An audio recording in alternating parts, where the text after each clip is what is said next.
الفيلم بيحيى محصل الكهرباء وهو بيصلي ركعتين عشان الفيلم يعدي على خير. رامز جلال اللي طالع بدور اخوه الصغير واقف بيذاكر بره بالسدير من امبارح، وده لانه نهائي طب. عارف يعني ايه نهائي طب يا يحيى؟ عارف لو دور مجموعات الطب كان ممكن ينام، انما ده النهائي. بيخش يحيى صح اختهم هدى عشان يفطروا سوا، وبيروح سايبهم ونازل من غير ما يفطر عشان ما يتاخرش. معاك العربيه؟ ايوه يا فنانه، بس انا لسه هسخن الموتور واشوف الميه والزيت. من الواضح كده انه عشان تسوق عربيه زمان كان لازم تبقى ميكانيكي، لكن المشكله بقى ان بعد ده كله جه راكب عجله. فجاه بتوصل عفاف عند بيتهم وناس وراها بيطاردوها او بيتفرجوا عليها وهي بتهرب. بيفتح لها يسري وبتقول له ان في ناس اشرار وراها بيطاردوها وعايزين يخطفوها. طبعا في حاجات كتير ممكن تعرف منها ان الشخص شرير زي تصرفاته شكله وطريقه لبسه، لكن يسري بيعرفهم بحاجه تانية خالص. معاهم مرسيدس. الاشرار بيحسوا انهم اتكشفوا طبعا بعد الملاحظه الجامده دي، فبيعملوا ان هم ماشيين. عفاف بتقول لها انها في كليه الاداب، وهدى بتقول لها انها في فنون جميله، وبيتصاحبوا في ظرف 30 ثانيه. هما لسه واقفين؟ ما تحزاش قوي كده يا عم يسري، ما انت بتتفرج عليهم بقالك ساعه من الشباك. بتعرض عليهم عفاف انها توصلهم في طريقها، ولكن بتوع العصابه بيكونوا ما مشيوش واقفين مستنيينهم. بيمسكوا عفاف وبيضربوا يسري، فبتقرر هدى التدخل.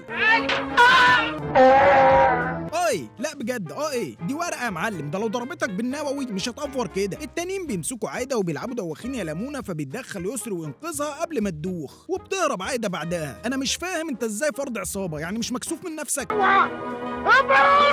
ده اللي هو ما قدرش على الحمار فتشطر على البرداعه. عملوا فيك ايه؟ عملوا فيك ايه يعني؟ ده سؤال. السيناريست شاف ان هو مناسب للموقف، ما قاتلينه قدامك اهو، وبعدين ده وقت استفسار. اطلب الاسعاف، شوف انك ده اعملي اي حاجه. بيموت يسري وبيروحوا على النيابه، ولكن ما بيوصلوش لاي حاجه. حرمت نفسي من اللقمه عشان اجيب له كتاب وقلم وكراسه. يعني هو ده اللي مزعلك؟ يا ريتك كنت كلت يا اخي. المجرمين بيعرفوا ان يسري مات وبتظهر علامات القلق عليهم، ولكن المجرم اللي جاي من بلاد بره بيطمنهم. بره بيحصل كده كل يوم. ايوه. وعمر البوليس ما بيعرف يوصل. اجنبي يعني. بيجي البوليس ياخدهم ويطلعوا على الجامعه عشان يشوفوا هل هيقدروا يوصلوا لعفاف دي ولا لا، ولكن ما بيوصلوش لحاجه عشان الشحات مبروك قابلها بالصدفه قدام محل وهو بيحصل الكهرباء، بس طبعا مش هيعرفها، وده لانه ما شافهاش قبل كده. شايفين الدراما يا اخوانا؟ شايفين الحبكات؟ لسه ما اتكيفتش؟ طب خد اللي جايه دي. يحيى كان قاعد على النيل فشاف واحده اصحابها بينادوا عليها بيقولوا لها يا عفاف. مين فيكم اللي اسمها عفاف؟ انا. وكان في 3 عايزين يخطفوكي صح؟ بترسم هدى صوره لعفاف وبتديها للحكومه. طب ما كمل اول للمرمطه يعني. البوليس بيمسكها وبتقول لهم انهم اغتصبوها وانها ما تعرفهمش ولا تعرف ارقام العربيه ولا تعرف اي حاجه مفيده. هيجي يا فندم، هيجي عفاف، هيجي عفاف يا فندم. يا سيدي على المعلومات الجديده والاضافات الهامه، ولكن خليني اقول لك ان المعلومه الجديده بجد هي انها مش في كليه الاداب، ولكنها مسجله اداب. اغتصبوها يعني ايه؟ ما هي بتقول للدنيا كلها اشمعنى دول جات لحدهم وقالت لا؟ يا عم ما يمكن ربنا هداها في ايه؟ بقى واحده زي دي اخويا يضيع بسببها. انت باين عليك كده مش فيمينست. المهم النيابه بتفرج عن عفاف بضمان محل اقامتها، وبنرجع للمجرمين بعد غياب وهم خايفين عفاف تكون جابت سيرتهم. الشحات مبروك بيقرر يبدا التحقيق بنفسه، بيروح على الاوتيل اللي ساكنه فيه عفاف وبيقول لها ادفع لك كل اللي انت عايزاه، وبالفعل بيدفع لها من فلوس العهده. واول ما بتخش معاه بيروح مكتفها واديله. بتقول له انها تعترف للبوليس بكل حاجه، فبياخدها ويروح على هناك، فبتغفله وتقول انه ضربها وانها ما تعرفش حاجه. يا عم الواد ده مفيش خوف منه علينا. المهم بيقرروا انهم يخلصوا منه، بالفعل وهو مروح بيطلع عليه ناس. طب ده عباره عن ايه يعني؟ انا راضي ذمتكم ده فرد عصابه متخفي ولا ارنب سارح في الغيط؟ بيمسك واحد من المجرمين السكينه، وبدل ما يغزوا بيها بيروح نازل بيها من فوق كده، مش فاهم عايز يعمل له ايه. بيرد عليها الشحات مبروك بواحده دبل كيك مع الحدفه الخارقه المزدوجه. والحقيقه الحته الجايه دي ملهاش اي تفسير منطقي ومنافيه لكل قوانين الفيزياء والكيمياء وكل ما تم دراسته في علم علوم. يعني ايه اللي حدفهم كده؟ هل الجاذبيه انعدمت تحتهم فجاه مثلا؟ ولكن اخيرا بيظهر حربي وبيروح خبطه على ظهره فبيغمى عليه، وبكده يبقى الشحات مبروك اول واحد بيغمى عليه من ظهره مش من راسه. بيرجع يحيى يراقب عفاف اللي بتكون نازله مع حربي، وبيبدا يطاردهم بالعجله. والله بالعجله. لان العجله مش جايبه همها، فبيضطر يجيب مكنه ويكمل مراقبه. المهم حرب بيكون جايب ناس عشان يقتلوا عفاف ويخلص من القصه دي. الشحات مبروك هيسكت؟ المره دي مش هتفلتي مني يا عفاف، حتى لو في وسط 100 راجل. انا يا قاتل يا مقتول. بتبدا المعركه، واول واحد بيركب المرجيحه، تاني واحد بيفضل يجيبه ويوديه فبيزهق طبعا، فبيقرر يلعب بالتالت مجموعتين بنش. طب استنى تيجي فيك يا اخي. الرابع بقى قرر يسيب الدنيا الواسعه دي كلها ويجري من يحيى فوق البتاعه دي.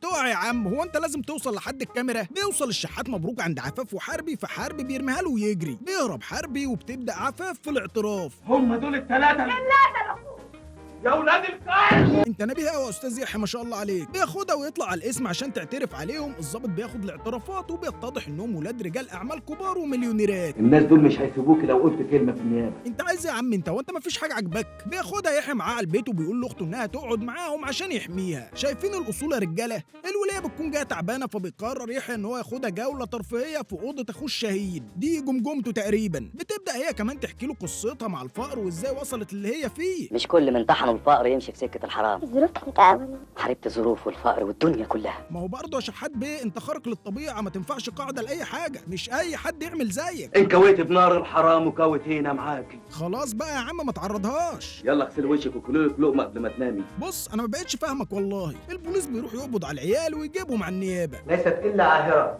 ولها ملف في الآداب، فكيف نقيم الادعاء مستندين إلى أقوال إنسانة سلوكها شائن ومعيب؟ فالنيابه بتخلي سبيلهم، وهنا بيقرر يحيى ان هو ينتقم بطريقته الخاصه. بتروح عفاف تبيع عربيتها وتدفع فلوس العهده اللي على يحيى واللي صرفها على مراقبتها. هي حصلت.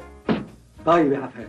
تقريبا كعقاب ليها خلاها تشتغل معاه في المراقبه. بتشاور عفاف لنادر وتقول له انها اعترفت عليه بتهديد من يحيى، وبيروح يحيى داخل مثبته وواخده على الاستراحه بتاعت زمايله الصيع. وبما انه محصل كهرباء فراح ربطه وعامل له وصله تقويه، فرد ارضي وفرد كهرباء، وموصله على اللمبه. بيتخانق بعدها هو وعفاف، فبتاخده على الاسم والظابط بيحطه في الحجز. ليه بقى؟ عشان طبعا لما الواد التاني يموت يبقى ايه؟ كان محجوز قديمه قوي يعني. بيروح حرب على الاستراحه، واول ما بيفتح النور بيموت نادر في 5 ثواني تقريبا، يعني ده لو موصلين له من السد العالي دايركت كان خد له كام ثانيه كمان. عفاف بتكلم جيمي وبتقول له لو عايز تعرف ايه اللي حصل لنادر تعالى قابلني، فبيروح يقابلها. وبنفس الطريقه اللي واضح ان المؤلف ما عندوش غيرها بيثبته يحيى. على ما النهار يطلع يكون التلج ساح ونقرا الفاتحة على روحك. انت ممكن تسال ليه تلج وما قتلوش على طول؟ ده برضه عشان الوقت اللي يموت فيه يكون هو في مكان تاني ويقدر يثبت ده. بس يا جدعان ما برضه كده الميه هتبان على الارض ويتعرف ان في شبهه في الانتحار يا معلم. بعد موت جيمي بيخاف حربي وبيهرب على اسكندريه، وبتروح ورا عفاف وبيدلوها على مكانه، وبيثبتوا يحيى بنفس المطوه. الرجال على القهوه بيحسوا انه في حاجه مش تمام، فبيروحوا يطمنوا على حربي. يحيى بيفتح الغاز وعفاف بتجيب شمعه عشان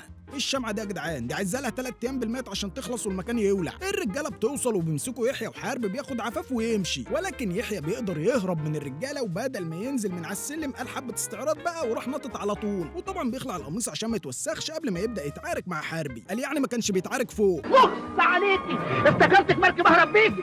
بيجي واحد من الرجاله تاني، ولكن يحيى المره دي بيضربه، وكالعاده حربي بياخد عفاف وهربان على ايطاليا تقريبا المره دي، ويحيى لسه بيضرب في الرجاله. عفاف وحرب وصلوا المنتزه، ويحيى لسه بيتعارك مع الرجاله في ابو قير. اتفرج على المعجزه اللي جايه دي بقى. حرب مستخبي ليحيى، ويحيى عدى عادي من غير ما يشوفه، فراح حرب حادف عليه المطوه. عفاف جريت سبقت المطوه وخدتها مكانه. دي حاجه كده زي الطيارات، اسرع من الصوت، عفاف اسرع من المطوه. بيجري يحيى يضرب حرب ويقتله عن طريق خبط راسه في صخره، مع انه كان ممكن يفطسه في الميه من شويه بدل ما يخرجه، ولكن ده طبعا عشان البوليس يوصل. لما القانون بيعجز المجرم بيبقى بريء، والبريء بيتحول لمجرم. انا تحت امرك. يعني اوفر حتى في القبض عليه، لدرجه ان الضابط مش عايز يقبض عليه. ليه ساعة الانتقام؟ لان هم تقريبا صوروا الفيلم كله في ساعة. وبعدين انا مش فاهم ليه قتلوا يسري؟ خلاص البت هربت، اضربوه واجروا. لا والنيابة خلاص يعني قالوا لهم دي مسجلة اداب، فراحوا ايه اخلوا سبيلهم. يعني هي خلاص مسجلة اداب تروح خالي سبيلهم، مفيش تحقيقات اضافية، مفيش نفتح الملف نبص على حاجة نشوف العيال دي بتعمل ايه، ابهاتهم بتعمل ايه، اي حاجة. لا والبوليس بعد ما الشحات مبروك خلص على 2 منهم بدأ بقى يفكر اللي هو ايه، لا في حاجة كده. الاتنين دول تقريبا يعني كانوا متهمين في قضية ودلوقتي ماتوا. هل في حد بقى يعني ممكن يكون في ليه مصلحة بقى في الموضوع ده؟ فجوله بعد ما خلص على الثالث. ولكن الحسنة الوحيدة في الفيلم ده ان هو بالنسبة للافلام اللي كانت منتشرة الفترة دي او افلام المقاولات عموما، فهو يعتبر كويس سنة كده من ناحية القصة، يعني في حكاية في حاجة. كونها بقى باظت او طلع شكلها وحش فهي برضو يعني يحسب لها ان هي فيها حاجة. ولذلك ما تنساش قبل ما تخرج تعمل لنا لايك وشير وسبسكرايب على اليوتيوب، وتستنانا في الحلقات اللي جاية. شدوا حيلكم معانا بقى ايه شوية كده. سلام.